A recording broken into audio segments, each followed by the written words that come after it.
Welcome to A Celtic State of Mind. I'm John Dykes, and tonight I'm joined by Kevin Graham to discuss 48 hours that shook Celtic. Kevin, welcome to A Celtic State of Mind. Hi there, Paul. How are you this evening? I'm not too bad. At what point this week did you become aware that Brendan Rodgers had decided to walk out of what he had called his dream job? I was probably late to this picture. It was probably Tuesday morning. It was Tuesday morning when my alarm went off for me to go to work, and there was a few text messages and WhatsApp groups saying the rumour was that he was gone. I'd missed it all on Monday night. It became clear quite quickly that he was gone, and he was away by Tuesday morning. To say I was disappointed was an understatement. A bit shocked. I walked into my work, and the two Rangers fans who sat across from me, they had Rangers winning the league because Brendan had left. My phone was going mental all day, and nothing was very nice what was getting said about Brendan. On Monday, as you know, I was in Glasgow meeting a friend of mine, and he always gives me great information about the goings on at Celtic Park. As I've discussed with you before, I would never go on Twitter and put them out there, because if you do that, you no longer get the information. And I don't want to come across as being one of these guys who pretends that they're in the know. We all know quite a few people like that. But on Monday, I'm sitting there having breakfast with a good friend of mine, and I asked him if Neil Lennon was worth backing for the next manager of Leicester City at 10-1, and he told me I'd be better putting my money on him taking the Celtic job. So that was on Monday morning. Now, you've already mentioned that Tuesday obviously was where it all came to fruition. When do you think the Brendan Rodgers deal was struck? When did you think Celtic were aware that Brendan was off? Well, we were made aware of it in January, so you would like to think that Celtic were aware of it at that point, that he had spoken to Leicester and he had agreed a deal with Leicester, and it was a open secret that he was going to Leicester City in the summer. So you would like to think at that point the hierarchy at Celtic have started to put plans in place. I think even they would have been completely surprised of Brendan's actions on Monday, and we've been lucky enough that Neil's been available to take over. But if it's an open secret within the media that he's taken a job in the summer, you like to think that Celtic knew as well. Just going back to the point you make there, Kevin, we're referring to a tournament that you and I went to cover from a media perspective for A Celtic State of Mind. It was with our sponsors, Fansbet. They were the big sponsors of the Soccer Sixes. You and I were sitting on a couch having an informal chat with Big Rambo, Alan McInally, and he dropped the bombshell that Rodgers had already agreed to go to Leicester, didn't he? He did. He also dropped the bombshell of who his money was on to replace Rodgers at Celtic. Again, that's a whole different topic of conversation that we should have, because I have always been a big fan of Stevie Clarke, and I think around about the time that Ronnie Dyler got the Celtic manager's job, Stevie Clarke was a guy that I rated very, very highly. But obviously, since we spoke to Big Rambo, there's been other events that have taken over, and I would doubt very much that Clarke would be interested in the job now.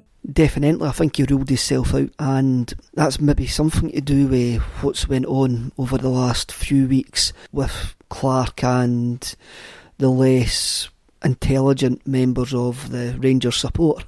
But I think also the change has probably been that we've now got a man in a job, and unless he Devon locks the league title, he's more than likely to get the job permanently. And I think Stevie Clarke maybe has a look at that now and says, well, it's more than likely that the new manager of Celtic Football Club permanently is going to be Neil Lennon. So he's maybe started to look elsewhere. Again, going back to some of the earlier points there, on one hand, I'm saying that some people give us information and we don't broadcast it because it's not really our information to broadcast and it's not confirmed, and therefore if it comes out and it's not true, it's us that loses the credibility. So we tend not to do it. I think it's okay chatting about Rambo because, first and foremost, I don't think he listens to A Celtic State of Mind, but also it's happened now, so we're talking retrospectively. I hear he listens to a Bayern Munich State of Mind though. Oh, does he? Aye, I know the guy that does that. Going further back, if we go right back to January 2018, you and I were at the Royal Concert Hall in Glasgow for an evening with Neil Lennon and Chris Sutton. It was a cracking night. It was a great night. You and I were privileged enough to spend some time with Chris and Neil backstage, and that in itself was a fantastic insight. Both really great guys. We recorded that night and we put out the Neil Lennon podcast, which is our biggest success, I think. I think it's probably the highest rated podcast we've ever put out. And it was the main reason why we won the award last year, according to the Football Blogging Awards, was the Neil Lennon interview. We also recorded the Chris Sutton interview, and until recently we thought that had been lost to the depths of time, but it's sitting on one of my laptops, and hopefully we'll be able to edit that and put it out at some time. But the reason I'm talking about that, Kevin, is the Neil Lennon story for us coming back probably goes back to last January, because we were able to pick his brain about coming back to Celtic. Could you just tell the listeners what kind of impression Lennon gave to us too when we were chatting to him last January? He was supremely confident that he was always at one point going to manage Celtic again. I think it's maybe came quicker than what he expected, but he always seemed to have that belief. It was almost like he had unfinished business. I think he left under a wee bit of a cloud. When you look at how he left, I think boredom maybe had a big part to do with it. He had done everything that he could do with Celtic. Rangers had went bust. The intensity week in, week out was no longer there. The team that he had built was ageing. He probably knew he wasn't going to get the funds that he wanted for us to become a last 16 Champions League team, for us to progress in Europe. He couldn't really dine out any longer on beating Barcelona. So he left. Did he regret it? Maybe. He went to Bolton and the big job in England never came for him. He's came back up the road, done well with Hibs. So I think he's maybe had a look back and there was a wee bit of tinge of regret the way that he left Celtic. He's now coming back into us at a completely different situation. Club's completely different. But as you say, at that point, when we spoke to him and off air behind and that, you could tell that he was a Celtic man through and through, but you could tell that there was an era unfinished business about him. That's definitely the impression I got, Kevin, and there was always that vibe that someday he would come back to manage the club. And also, what I would say is that the venue probably holds something like 1,500 people, and the reception that Neil Lennon got that night from the Celtic crowd was incredible. It was unbelievable, wasn't it? It's almost cult-like. There is a cult of Neil Lennon, and I don't mean that in a bad way. There is Celtic fans out there who, you've just seen it over the last couple of days, how he represents us. He represents us like Tommy did. He represents us like Martin O'Neill does. He's got that aura about him, and it doesn't matter what he does. Well, unless we lose league titles, he's always going to be remembered fondly by the Celtic support. He's always going to be revered by the Celtic support. So him coming back in, he's a perfect man to steady what had been turbulent waters, to sail the ship towards the finishing line. The magical weight. Now, you mentioned there that he was in the mould of various iconic figures of the past, such as Tommy Burns. And that takes me on to my next point, Kevin, because when Brendan Rodgers was unveiled at Celtic Park in front of 13,000 plus Celtic supporters, and he gave a speech that would have gone down in the annals of Celtic history as being one of the great speeches, one of the motivational speeches that sent shivers down the back of your spine. Now, if you listen to it, it seems all a bit hollow.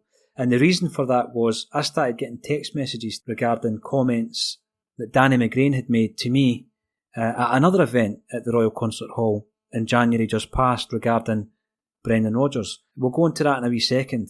How do you feel about his introductory speech when he walks on the park and starts talking about the late great Tommy Burns? It all seems a bit hollow now, and I just feel used, really, and we're now going across everything that he says to us. I mean, imagine being the players. Do the players believe everything that he's told them now? Are we just looking too much into things? 2 points you make there. First of all, the players. When Brendan Rodgers came into Celtic, he completely revolutionised many aspects of the club, from the science to the diet. Scott Brown, after the game tonight, spoke about the influence of Brendan Rodgers. And what he got, Kevin, was he got the buy-in of every individual.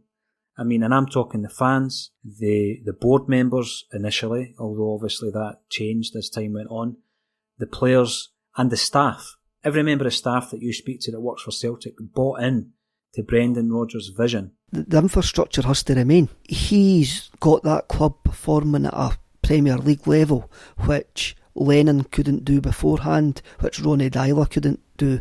And what Brendan has left there has to remain in place, and we've got to build on it. We can't just discard it, we can't just throw it away.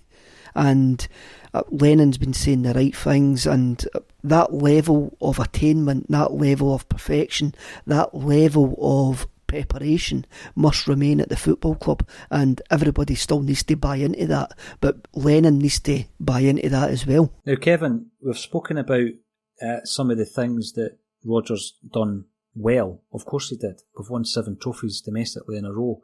We went through an invincible season. We won 2 trebles back to back. There's a possibility that we'll win a third. So I don't want to give the impression that this is an opportunity for us to criticise Brendan Rodgers for an hour, because it's not. But what do you think Rodgers could have done better? Europe was a disappointment. You look at our wage bill now, and our wage bill's £20 million higher than what it was before he arrived. We've had some doing in Europe. We looked good in the second leg against Valencia last week, which is a bit galling. We've looked good in certain games in Europe, the home game against Leipzig, away to Anderlecht. We've had some decent performances, but we kept on making the same mistakes again and again. His transfer dealings could have been better. I think last January he wanted 2 centre-halves. We got him the 2 centre-halves that he wanted. He wanted Charlie Masonda. We got him Charlie Masonda for a lot of money. And they all failed. They've all failed to contribute. Jack Hendry could contribute in the future. It's quite clear Marvin Comper's not going to contribute.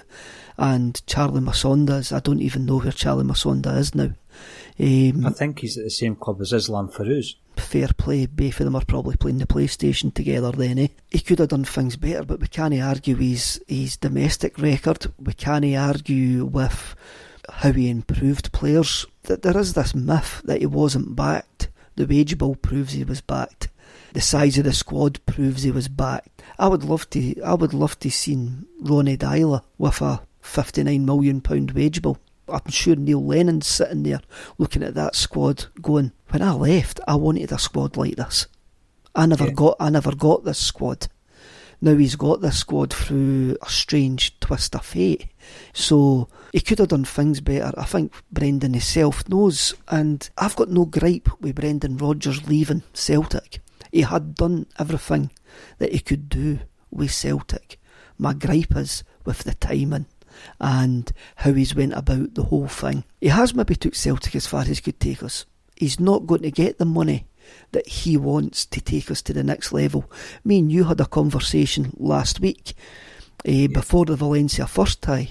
The players that we've got on loan just now would cost north of £30 million to sign. The figure I've written down here is potentially 40 to 60 million for the 4 players that we've got in on loan. We can't spend that when we're in the Scottish League. And for me anyway, the loan players that we've got won't take us to the next level. They're not guaranteed to take us to the next level. They would still need to perform 7, 8, 9s out of 10s every time they step on a European pitch. And for us to spend 40 to 60 million pound to continue to win the Scottish League is complete and utter madness. And to run with the wage bill that we've got at the moment just to win the Scottish League is complete and utter madness. Well, that 40 to 60 million, Kevin, if we looked at that and we had actually shelled that out, and that's just on transfer fees before we start looking at the wages, we had those players and we still didn't progress to the last 16 of the Europa League. So that was the point we were trying to make last week. It's difficult for Celtic fans every transfer window if we're not getting the calibre of player that we believe suits Celtic Football Club. But we've got to look at the entire landscape of the game in Scotland and compare that to the Champions League and the Europa League. If we had spent that money, we'd be sitting here with 4 guys who individually are worth £10 million plus, and we haven't progressed any further in Europe. Was that a big dilemma for Brendan Rodgers? But then, saying that, say we didn't get Valencia, say we go Victoria Pleasnan or one of the other smaller clubs who are in the Europa League, we would be sitting here probably now going, we're a last 16 Europa League team, when it's really just been down to the luck of the draw. Of course, it was a dilemma for Brendan. He has ambitions, and we could never match his ambitions. But when he walked up that Celtic way, walked out that tunnel in front of 13,000 fans, stood on that platform, told us about Tommy Burns, told us it was a dream job, he knew that we couldn't match his ambitions. He knew the restrictions that he had to work under, and he bought into that as well. He did, and that's why you sign a contract, because both parties knew where we were in relation to signing players, selling players, and I'll get onto that in a moment with Moussa Dembele. So you're right, to change tact, halfway through the job, I think that's what has been difficult for Celtic fans to accept. Now, going back to Moussa Dembele, at the time of his transfer, he utilised social media like no other Celtic player has utilised social media before, because he used it to manoeuvre himself out of Celtic Park. And he was making cryptic messages regarding somebody at Celtic Football Club. And he was talking about the integrity of someone at Celtic Football Club. Is it now pretty clear who he was talking about, Kevin? I think it was extremely clear at the time who he was talking about, but unfortunately we maybe backed the wrong horse in that race. Of course we were all going to cash in on Dembele. Dembele's no innocent in this. I'm sure he did throw the rattle out the pram. I'm sure he did make it as awkward as possible to engineer the move to Lyon. There was nobody interested in Moussa Dembele until the player moved from Lyon to Real Madrid, and that opened up the opportunity for Moussa Dembele to move back to France, as he was advised to do by the French national team manager. So I'm sure Moussa can tweet great quotes from Muhammad Ali all he wants. I did retweet it, and I did paraphrase it on a tweet that I sent from the Celtic State of Mind Twitter feed. But he's not entirely innocent, but he has been proved correct to a point about Brendan. He has. I mean, see, when you look at this season, Kevin, we don't generally do analysis shows on a Celtic State of Mind. We are built on interviewing people with that mindset.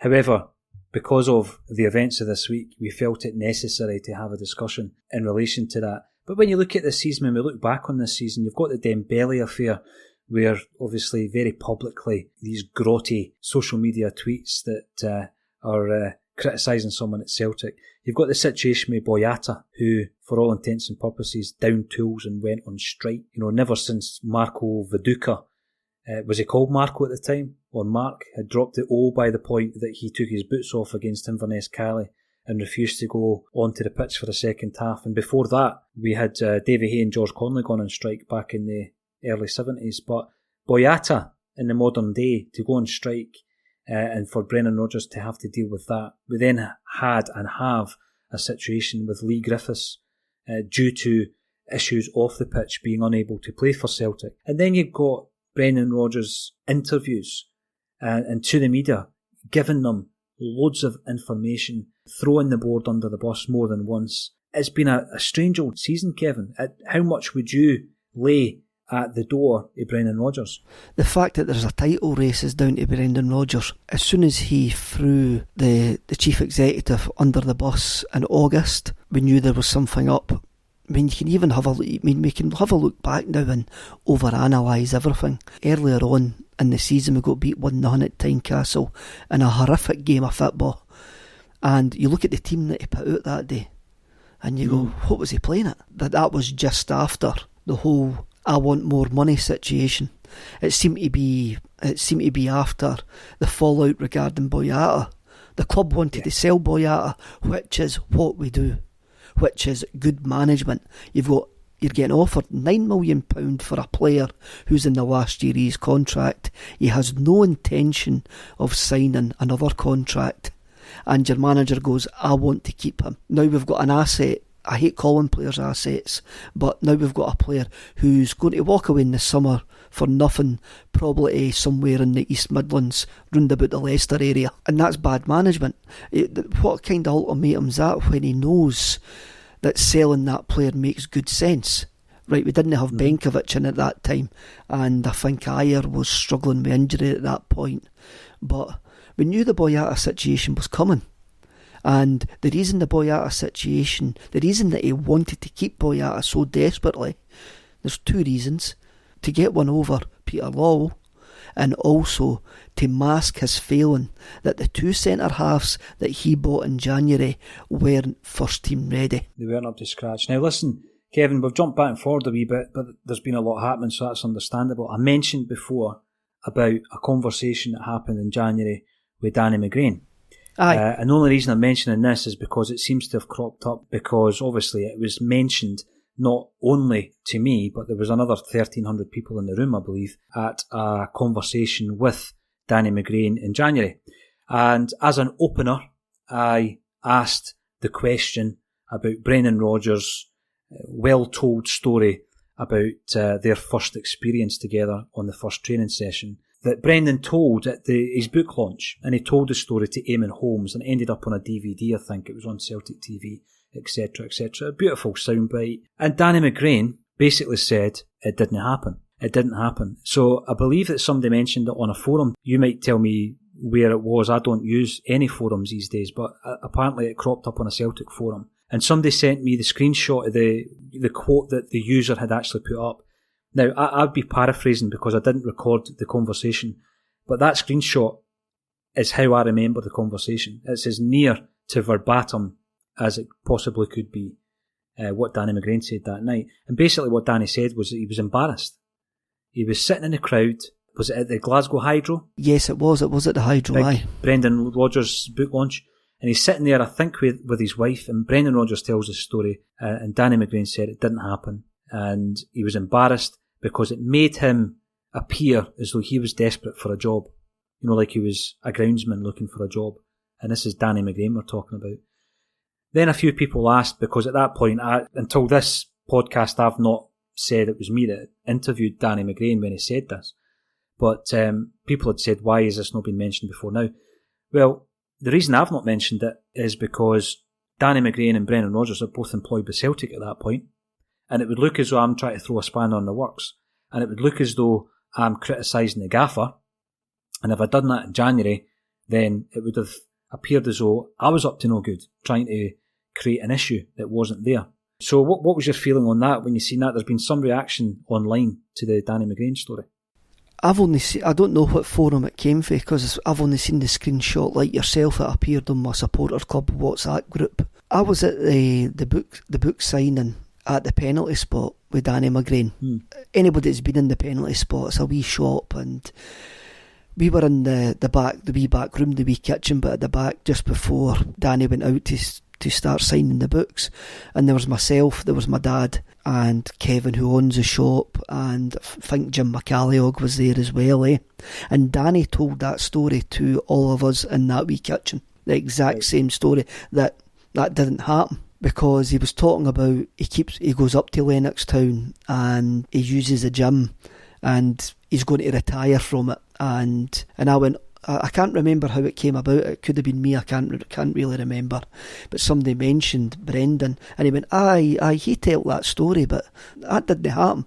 And that was it. And as you say, it's not your place to bring it up. It's Danny's place. Danny done it in an extremely public place at the Royal Concert Hall with over 1,000 people there, eh? So yeah. It's not really my place to go around telling that story. It's Danny's. If Danny's got that beef with Brendan, it's up to him to take up. But Danny's too nice a fella to pull somebody like Brendan up about that, especially when Brendan's stock was as high as it was at that point when he told the story. Exactly. And I think there was actually a tongue-in-cheek comment that Brendan had books to sell. And that's maybe why he told it, and it's maybe not far from the truth. But just to clear that one up, the other thing I was going to mention, I've been thinking today about loyalty. We keep hearing the word loyalty, Kevin, and there has been some fantastic loyalty shown by some of the staff members who have remained at Celtic Park. And one guy I don't think's had a great amount of mention is Stevie Woods. And if you just think of the three goalkeepers in particular that he's worked with, and where they were when they came to Celtic and where they were when they left Celtic or where they are now. And you look at Fraser Forster, when he comes in, he's a Newcastle reserve. And I remember when we signed him permanently, because we had him on loan and we signed him permanently. I think his first game was was it Sion? Remember the Swiss club? Yes, Europe. Daniel Mastorovic got sent off early doors. Chad Dury had a nightmare that night as well, I remember. Neil Lennon presided over a lot of nightmare away days in Europe. Yeah, but you know what, Kevin, we'll not talk about that. No, we'll not talk about that. We'll just airbrush that now. Yeah, so he comes in as a Newcastle reserve. By the time he's left, he's playing at World Cups for England, Fraser Forster. And then we get Craig Gordon, who comes in. He's not played for 2 years. He's basically been retired for the game. And he regains his place in the Celtic team. He has some outstanding performances in Europe. He gets back in the Scotland side. He's winning trebles. His image on his knees against Aberdeen is one of the iconic images in Celtic's history now. And now you look at Scott Bain, a guy who was freed at Pittodrie. He ended up part-time at Alloa. Then, he's been thrown on a scrap heap by Neil McCann. He comes into Celtic, and his performance in Spain last week, Kevin, was just, yet again, a phenomenal goalkeeping performance. So I just think credit where credit's due. Stevie Woods has shown a great amount of loyalty, and I think we're lucky to have him. I'm old enough to remember Stevie Woods playing in goals for Motherwell, and I'm sure he would probably admit himself that he was never a top-class goalkeeper, but he seems to have a knack of producing top-class goalkeepers and making decent goalkeepers better, as in the case of Craig Gordon. He's probably saved Craig Gordon's career. With Scott Bain, you spoke about against Valencia last week as well. He was fantastic. He's not put a glove wrong since he's came in for Craig, and credit must go down to the way wee Woodsy actually works the goalkeepers. Also as well, the fact that Brendan wanted to take him down to Leicester, to a club where money doesn't matter, who could get any goalkeeping coach in the world, that he wanted to take him with him, shows the ability of the man. Now, Kevin, one thing you mentioned there about going back down to Leicester, it brought back memories of an analogy that I made during the week a day or two ago in relation to how quickly your stock can plummet when you go to England, be it as a player or as a manager. And the example I used is 1 minute you could be wanted by Liverpool, the next minute you could be Mark McGee. Because remember the interview he gave, and he says he was, one penalty kick away from being the manager of Liverpool. Aye. Where is he now? 13th tier of English football or something like that. So where do you see Brendan Rodgers' career going now that he's left Celtic for Leicester? I know you want me to answer the question, but really, truthfully, I couldn't care. But where Brendan sees his own career going, I'll answer it that way. He's going to Leicester, who have got a young squad. Brendan's got a reputation of improving young players, working with young players. They're spending a bit of money on their infrastructure, their youth academy. So it's a perfect job, it's a project job for him. His money's going to be unlimited, but that's only a stepping stone for him.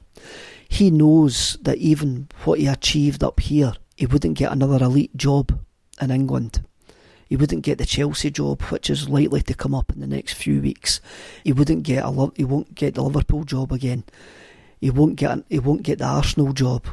So he has to go back down there and enhance his reputation again. He's going to a club whose ambition is to finish 6th and not get relegated.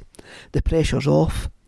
If he has a couple of decent runs in a cup, produces a couple of players that get maybe 50, 60, 70 million pound moves, his stock will rise again, and he'll hope that one of the big clubs then take notice of him. It's a fickle market, and it's a shame for me. I'm going to go back to Martin O'Neill, and again I'm jumping about here, but I'm going to go back to Martin O'Neill. When Martin O'Neill left Leicester to join Celtic, he knew that what he achieved in Celtic would be the pinnacle of his management career, and it'll be where he would be most remembered fondly if he was successful. For me, what Brendan's done to us shows that he just believes that what he achieved in Celtic will just be a footnote on his CV when his career is finished. It's not going to be what he remembers most, and that sickens me, that saddens me most. Do you think that this has undoubtedly tarnished his legacy at Celtic Park. Definitely. If somebody would have said to you, at the start of Brendan Rodgers' reign, he's going to win 7 trophies in a row. We're going to do a double treble. We're going to have an invincible season. And he is not going to be welcome back in Celtic Park. You'd have been sitting there wondering, going, what the hell is he going to do? Which means that he's never going to be welcome back in Celtic Park. It's treason up there with Mo Johnson. And I can be mentioning Mo Johnson a lot on this podcast. But the younger generation are now seeing what we went through with that rat. The word rat's been used quite a bit on social media as well, Kevin.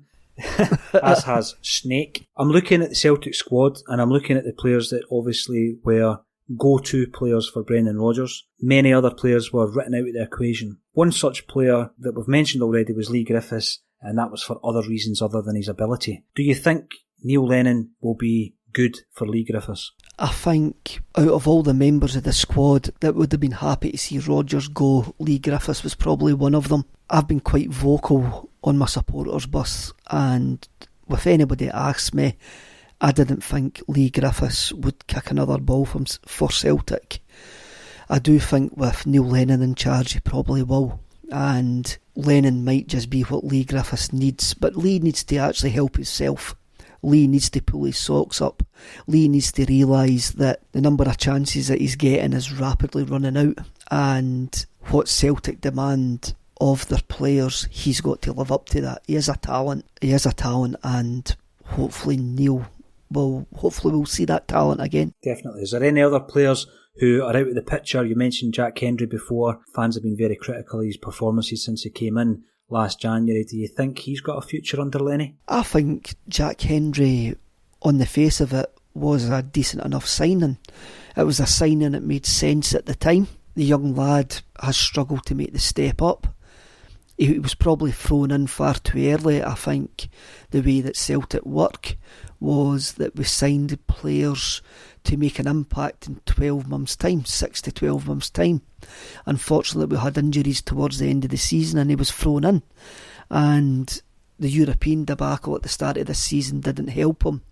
And to tell you the truth, I think he was an easy scapegoat for a lot of the fans. You don't get to play at Celtic if you're a bad footballer. He's got ability, and our scouts don't scout people that are bad footballers. As me and you know full well that we've spoke to many players who just say some players just go to the wrong club. They just don't fit in. Jack Hendry is not a bad footballer. He's a good footballer that's having a bad time. And the club need to manage him through that because he could contribute in the future. You look in the summer, the centre halves that we've got at the club at the moment, we're only going to have Ayer, Simovic and Jack Hendry as the centre halves that are going to be there. And Comper. I forgot he existed. Now again, jumping back to January when we were at the Star Sixes event in Glasgow, we were speaking to our friends the Anfield Rap, who are the Liverpool fan-built site, podcast, video, live event creators. Great bunch of lads, you know them quite well, you've been down at their offices. What was their take, what was their opinion on Brendan Rodgers from his time at Liverpool? I think Brendan's looked at them now in Liverpool. They knew it was the right time for Brendan to go when he left. He had started doubting himself. There was a bit of confusion and conflict with the way Liverpool conducted transfers. What John from the Anfield Rap actually told us, it seemed to be that the transfer committee would buy one player and Brendan would buy another player. And everyone that Brendan bought is no longer at the club. That Brendan didn't want Firmino, he didn't want Daniel Sturridge. So there's not a bit of revisionism going on with the Liverpool fans with Brendan Rodgers. I think they knew the nature of Brendan. I mean, we just have to look at the number of parodies that Brendan's got, the guy who does Deluded Brendan, and how he came across on that documentary being Liverpool. He did come across as being a bit full of himself and a bit David Brent, but as Liverpool fans will rightly point out, apart from this season, he had gave them their greatest season for years. The closest that they had came to winning the league. They had played some fantastic football that year. They had seen Luis Suarez go from a European class footballer to a world class footballer. They had seen Raheem Sterling develop from a raw young talent into a world class footballer, and that is all down to Brendan Rodgers. And this is where the Celtic fans have got to maybe take a wee step back. And when we were looking for a manager, Brendan Rodgers was at the top of a lot of Celtic fans' wish list. If money was no object, what manager would you want? And we can all cast doubt on Brendan Rodgers' Celtic credentials. The only reason he turned up at Celtic Park was because he was from a Celtic-minded family, and a Celtic-minded family who still travelled to the games before Brendan was the manager. So that was the only reason he ended up at the football club. The way it's ended is dreadful. Utterly dreadful. It puts into question everything that we've discussed, everything that he's told us. We're feeling like a lover scorned at this precise moment in time. The mistress has left us on our way back to the wife in Screaming Bairns, I think I put it as during the week. But also, what this proves is that if you go toe-to-toe with Peter Lawwell, there will only be one winner. Would you agree with that? This proves it beyond doubt. If you go toe-to-toe with Peter Lawwell and Dermot Desmond, there's only going to be one winner. And this is another angle that we've maybe got to look at. Did Peter Lawwell see through Brendan Rodgers at an early stage? Everybody's saying that Brendan fell out with Lawwell, but did Peter Lawwell see through Brendan, see him as a charlatan, see him as a man who was changing the goalposts when he knew where the goalposts were stationed? Were they all bought in by the smooth-talking Brendan, the political Brendan, who could charm snow off a dike? And it wasn't until they started working with him they saw a different side to him. There's nothing to say that Dermot Desmond, who's still involved in football to a point, is telling chairmen down in England, do not go near that man with a barge pole. Well, it does happen in football, and I'd like to make the point, just when we're talking about the highest echelons of Celtic Football Club, that a Celtic State of Mind don't attend the club's press conferences. Our name's not down and we're not getting in. We don't know the answers, we're just speculating regarding that. But it would appear that if you come up against Peter Lawwell, then you'll be the one that leaves the club. That's how this would appear. And you're probably right. You're probably right in relation to our working relationship. You know, we're never going to know the full story, Kevin, but we've known for long enough that he's been manufacturing a move out of the club. That leaves us now with Neil Lennon version 2, 5 years on. What does he bring to the club that perhaps he didn't have before in his first spell as a manager? At the moment, he's bringing to the club personality. He's probably the only biggest personality that we could have got to take the club over the line at this precise moment in time. He probably brings an experience of the grass isn't greener on the other side. He brings an intensity, he brings a Celtic mind, he brings a Celtic heart, a Celtic soul. I'm hoping he also brings a more open mind, that when he left the club 4 or 5 years ago, the club's a completely different club now. The players that he could bring in and from 2010 till when he left are no longer available to us. We couldn't sign another Van Dijk. We couldn't get another Wanyama because they markets are now saturated with teams with far more money than us. He's got to have a look at how Brendan developed players. This is one of my things, and somebody will shoot me down here, and I'll be quite happy for somebody to shoot me down. When Rangers went bust, one of my main gripes about Lennon was he didn't seem to develop any young players.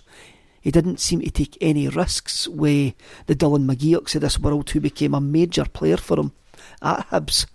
Strangely enough, how bizarre is that, when he didn't really give him a chance at Celtic in a league which was basically a one-horse league. I'm sure Lennon's looking forward to the challenge now of making that job his own. I want him to have learned that his way is maybe not the only way to get jobs done, and that the way that Celtic work, he has to buy into the way that Celtic work. I'm all for a European model where coaches can come and go, but the structure behind doesn't change. The operation doesn't change. And we ripped that up for Brendan. And we're maybe going to need to look what Brendan brung, look at his infrastructure, look how he raised the standards, and keep that standard there and go to Neil Lennon.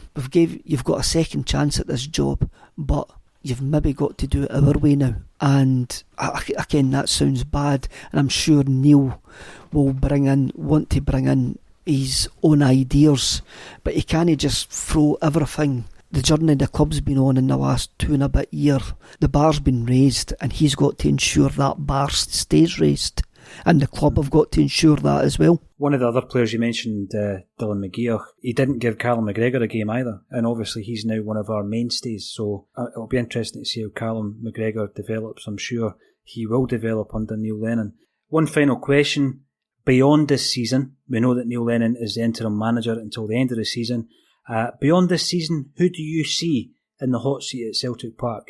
Who would be your first choice? If money was no object, it would be a Marco Rose from Red Bull Salzburg. But I think we've got a situation now that we've been backed into a situation where it's Neil Lennon's job to lose.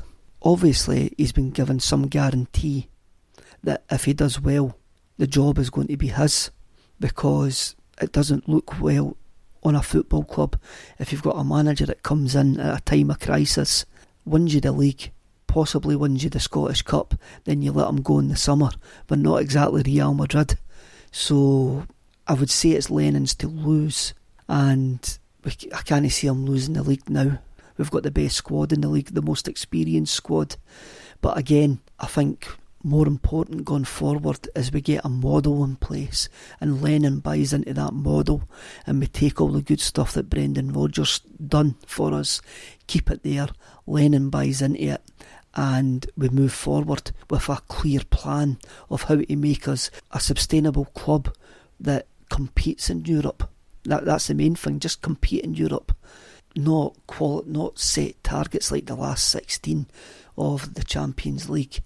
Just compete, go out there and look competent at a European level, and do it with a sustainable budget, and don't risk the family silver when doing it. Well, Kevin, it's been an absolute pleasure talking to you. So thanks very much for your time, and I'll catch up with you soon, Kevin, for another episode of A Celtic State of Mind. Thanks very much, Paul. Hail, hail.